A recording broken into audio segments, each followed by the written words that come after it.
Today I বসছি Bangladesh, sorry guys, Bangladesh না, বাংলাদেশের কাছেই আর কি। মানে আমি থাকবো ভারতে, কিন্তু বাংলাদেশের পাশে। তোমার দেখো, ব্লগটার সাথে থাকো। আজকের কাজ হইলো জমি মাপামাপির কাজ। ওই দেখো বুইরাই টানা চালু করে দিছে। এই ফিতে টানার জন্যই আমি আজকে আইলাম এই ঠান্ডার মধ্যে, কাঁটাতারের ভাঙ্গে এমবির আইলাম। কিচ্ছু করার নাই, রিজন একটাই, এরা দুইজন আইছে, দুইজনেই কানে শুনে না। সেই কারণেই আমার আশা জমিটা ভালো মতো মাইপে বুঝে ঠুঝে দেই। আমরা আবার এলে টুকটাক কাজ করি, তো তাই আর কি আইলাম। কোন আলদে তুঙ্গর এন থেকে তুঙ্গর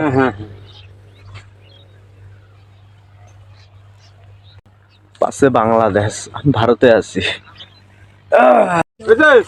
ও আসম কাকা, এই জাঙ্গ কলি ভাই, আসম কাকা ভালো আছো?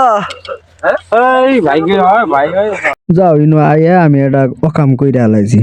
লোকটা হয় ভাই, ডাকছি কাকা। কি আর করার, ভুলটা কইরেই হেলাইছি, আমার মনের অজান্তে ভুলটা হয়ে গেছে গা। যাই হোক, ভিডিওটা এই পর্যন্তই। ভালো লাগলে লাইক কমেন্ট শেয়ার করো। আর জমি মাপার কাজ টাজ যদি কারো লাগে আমাদের টাইকো, এই যে আমি